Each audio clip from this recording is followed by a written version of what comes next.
அந்த code of contact முடிகிற வரைக்கும் தான் தேர்தல் ஆணையத்தினுடைய கண்ட்ரோல். அதுக்கு பிறகு மாநில அரசாங்கத்துடைய கண்ட்ரோல் தானே வருவாங்க.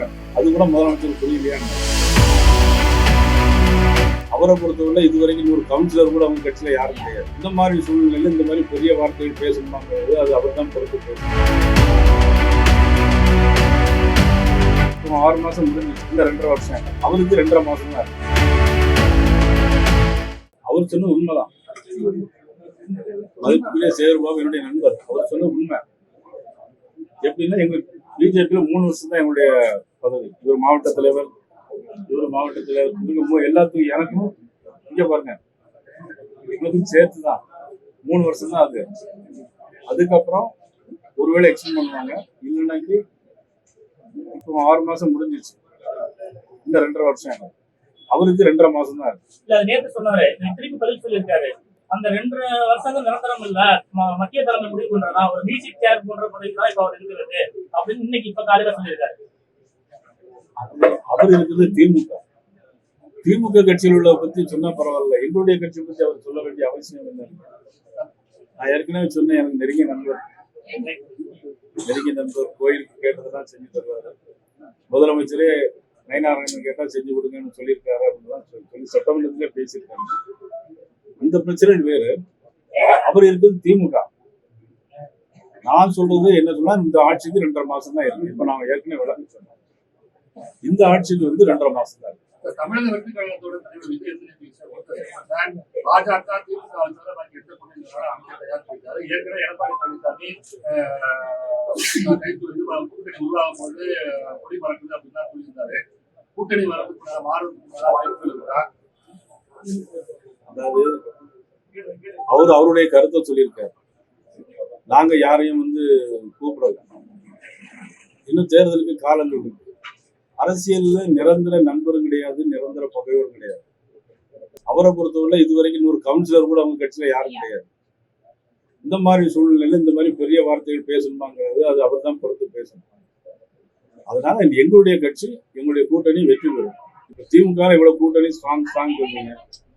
நேற்று கூட அவர் சார் ஆர்ப்பாட்டம் நடத்துறாங்க கன்னியாகுமரியில. காங்கிரஸ் கட்சி கலந்துக்கல. திமுக காங்கிரஸ் கூட்டணி பலமா இருக்குன்னு பாக்குறோமா? அது இப்ப தேர்தல் அது வரைக்கும் நீடிக்கணுங்க. அவங்களுக்கு நேற்று ஆர்ப்பாட்டத்துல அவங்க கலந்துக்கல காங்கிரஸ் கட்சி. அதனால கூட்டணி கட்சிகள் எல்லாமே கூட்டணியில விரிசல் ஏற்பட்டு நினைக்கிறீங்களா? அவங்க கலந்துக்கலன்னா இதுக்கு அது அர்த்தம் என்னன்னு எனக்கு தெரியல. காமராஜர் படம் போடலாம் சொல்லியிருக்காங்க. தாழக குறித்து நேற்று நீங்க பேசியிருக்கீங்க. ஒரு கவுன்சில் அவங்க 3 கவுன்சிலர் சொல்லியிருக்காங்க. 3 இருக்காங்களா? பரவாயில்ல. புதுப்பட மாநகராட்சியில் இருக்காங்க. சிறுச்சேரி போன்ற தாழக இருக்காங்க. அதை கடந்த அப்படிப்பட்ட கட்சி எடப்பாடி பழனிசாமி ஏன் அவர் இவரா கூப்பிடுறாரு ஒரு கேள்வி வருது இல்ல? நீங்க ஒரு கவுன்சிலர் கூட இல்லாத கட்சின்னு சொல்றீங்க. அதிமுக பொதுச்செயலாளர் ஏன் அந்த கட்சியை நான் யாரையும் குறைச்சு மதிப்பிடல. குறைச்சு இல்லைங்க. ஏன் தெரியுமா, இன்னொரு பொது தேர்தல் கூட அவங்க சந்திக்கல. நான் யாரையுமே பொதுவாக நான் இதுவரைக்கும் நாகரிகமா தான் எல்லாருமே பேசிட்டு வரோம். இனிமேலும் நாகரிகமா தான் நாங்க பேசுவோம்.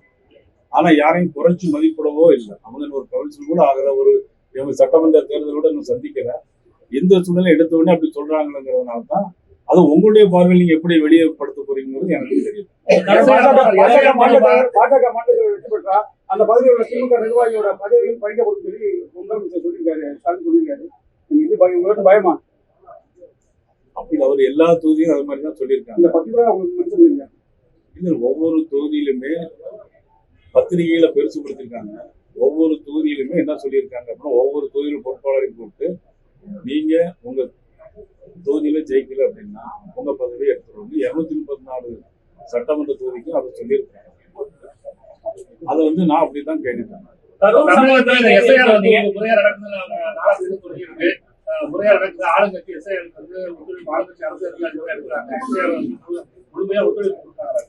அதாவது மதிப்புக்குரிய முதலமைச்சர் சொல்லும் போது என்ன சொல்லியிருக்காங்க அப்படின்னா,